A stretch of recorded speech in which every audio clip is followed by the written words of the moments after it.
Today I am playing with light. It is Candlemas, the 2nd of February, and it officially marks the end of Christmas, or that's what my grandmother told me anyway.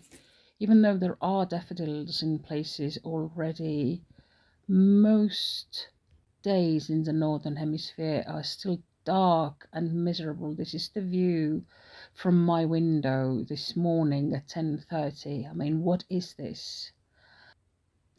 In Britain it can be particularly miserable because there's no snow to reflect light, and that is why I am making my own cute sources of light to help me survive this really bleak period. You know, all the fun is over after Christmas and Easter isn't there yet. So I'm going to make my own light. I hope you join me. In true Sussex Coast fashion, everything I'm using is what I already had in my stash. I used all kinds of different yarns to see what works and what doesn't. Spoiler, everything worked. So first of all, you need some sort of thread. Okay, I used this really coarse hemp twine, and that worked perfectly. It made this bauble. Okay, but you can also use any mercerized cotton. This is size 8, I think, and I believe it made this one.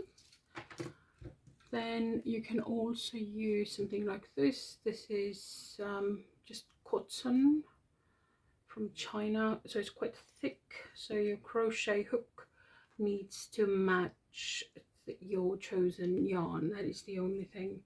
Then ordinary double knit cotton will work. This is really fine linen. This will also work. So anything you have thread wise, what feels nice in your hands, what you already have in the house. I can't stress this enough. We need balloons for the stretching and drying bit.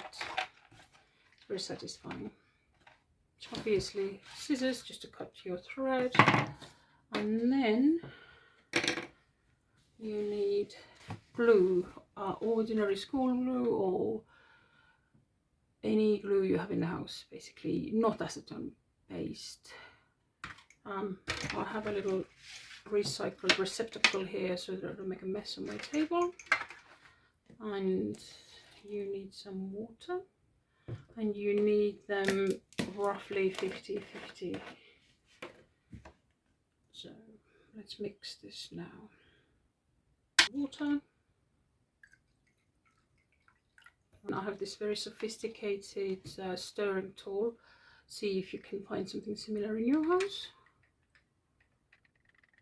I want it to be, yeah, like runny pancake batter. Balloons, any color, any size. I mean, round. These babies. Oh, sorry, very flashy. Okay. Came in a pack from Amazon. They were quite cheap. They are just an additional fun extra, but if you don't want to spend money, then that's fine too. And then I will also give you the pattern. I will put it in the description, but I will also walk you through it. I'll be using this pattern here. It's like a fun sunburst motif.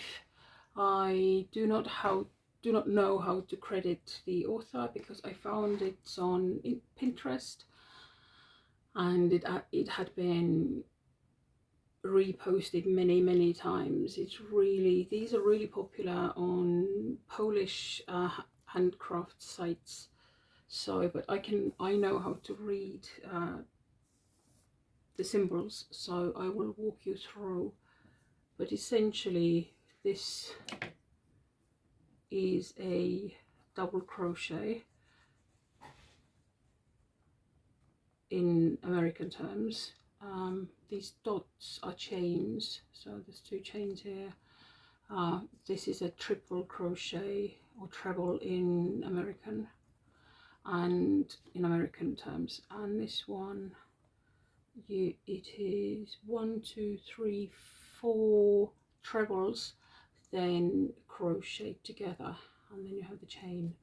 You need 2 halves, and the second half you will connect to the first. So it seems more complicated than it is, and I apologize for the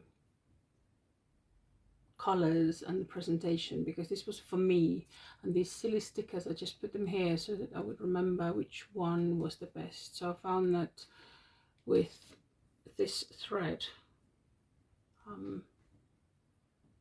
and I haven't written down which hook. Oh yeah, sorry. Okay, so Aunt Lydia crochet thread and 1mm hook made a nice small bauble. I don't know what size this one is. All right, okay, let's get started. So this is the first half of the bauble I've prepared earlier, and we are going to make the second half together. First, we will make a magic ring.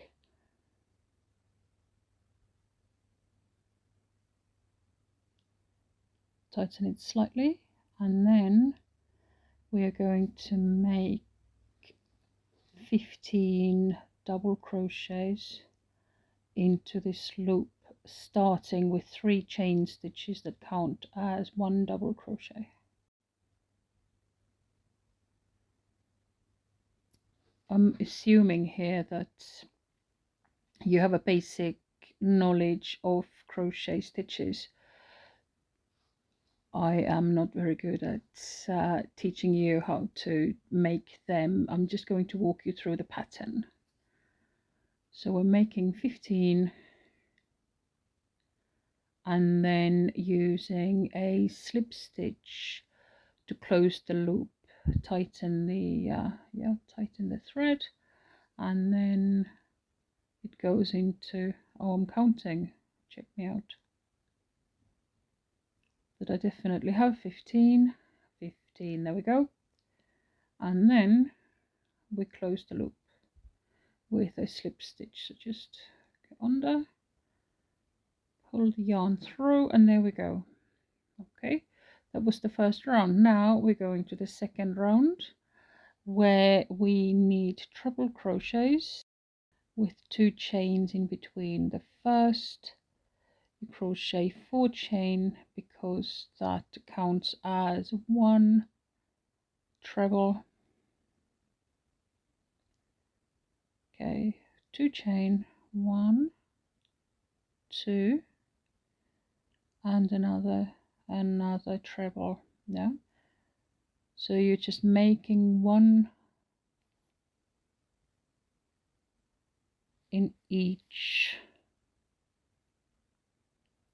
double from the previous row. Right, so you can choose whether you go under the previous loops or whatever your preferred method is. It doesn't matter in the long run, or it doesn't matter to me anyway. Okay, so treble crochet, 2 chain, and we continue like that all the way round, stitching 1 treble into each of the doubles in the previous row. Okay, looking somewhat feeble at the moment, but that's okay.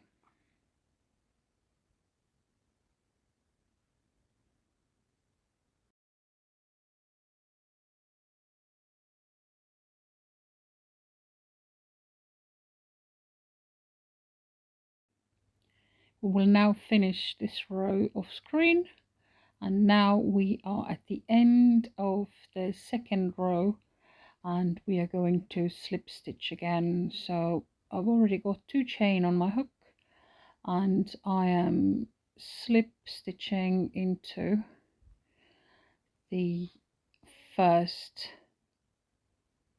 treble crochet of this round. I'm sorry about the focus and camera angle. Okay, and now this is the final row, and in this row we are also attaching the half we made earlier.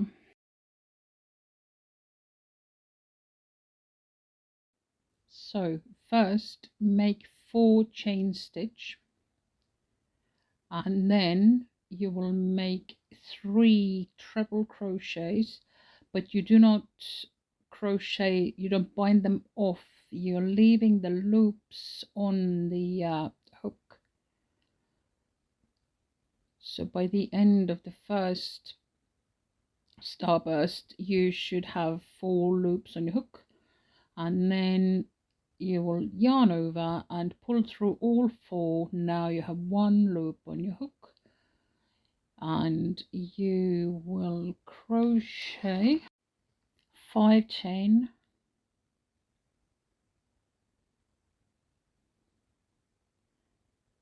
and then slip stitch it to the middle of the chain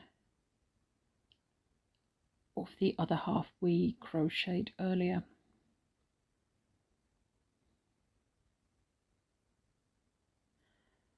Five chain, and making the second ray of sunburst into the piece we are currently making. So yarn over twice, pull through, pull through once, and leave the loop on the hook, making the second treble, leaving the loop on the hook, third treble, right 3, and final one.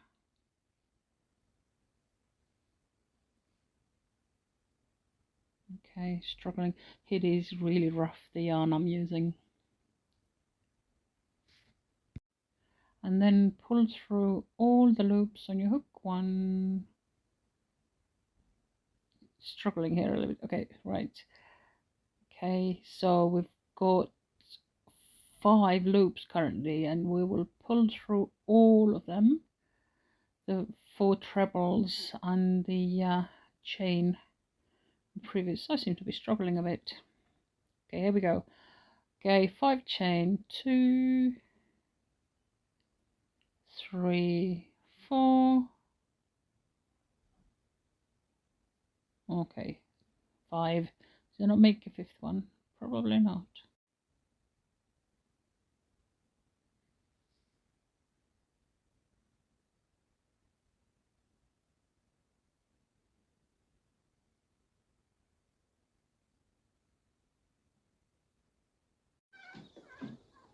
And another ray of sunburst coming up.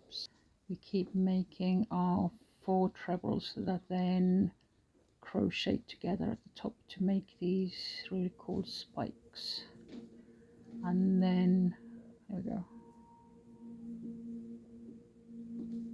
and pull through, or it's not very well visible. Okay, and we carry on like this till the end of the row. It's definitely beginning to look like a bauble now, coming together quite nicely. Doesn't look like much at the moment, but definitely you can now see how the construction works.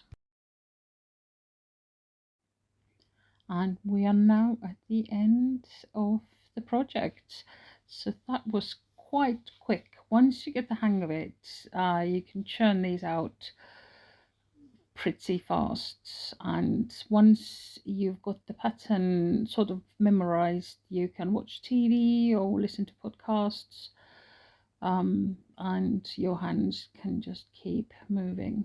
And you can make them in all kinds of colors.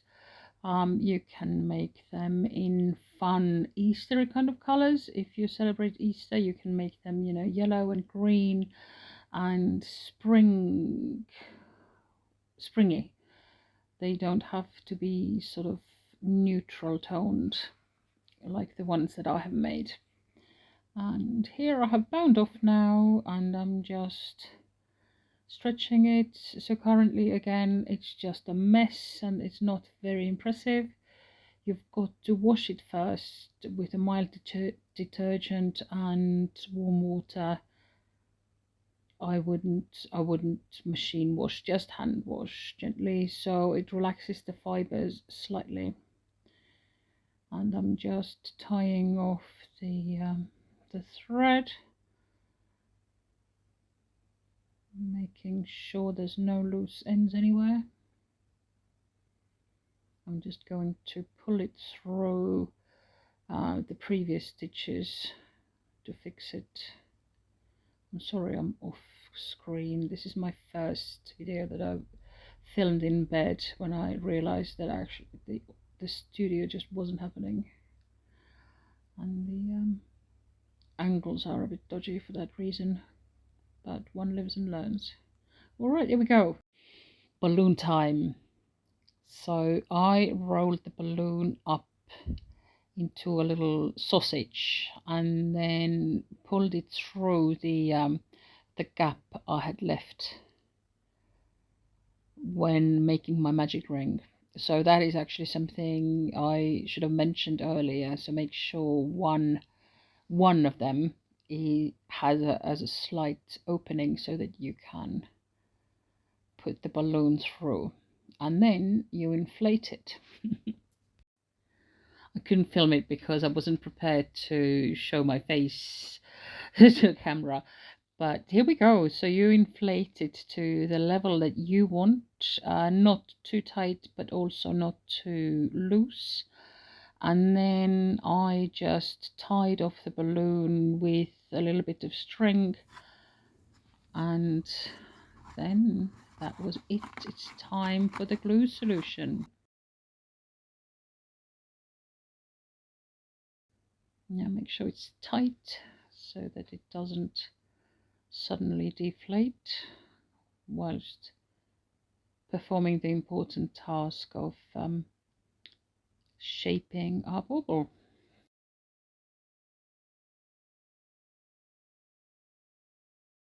All right, glue time. So this is PVA and water, kind of half and half, kind of pancake batter consistency. You just brush it on. That's a bit tedious. I suppose if you had like a bigger receptacle, you could dunk it in. That would make it quicker. I think I learned that eventually. This is how I started. Also, if you have a bigger brush, it will be quicker. But then I was not in a hurry, and it's really meditative anyway. And then you leave it to dry. You know your baubles have had long enough to dry when the shape is firm and it makes a sound. Like so. You knock it and it makes a sound. So now for the fun part, we can start popping the balloons.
Oh, and there you have it, our own fun winter bauble. It's good for Christmas, it's good for Candlemas, And if you make it in spring colors, it will also be good for spring, or even as party decorations in the summer in your garden with maybe solar powered lights, who knows.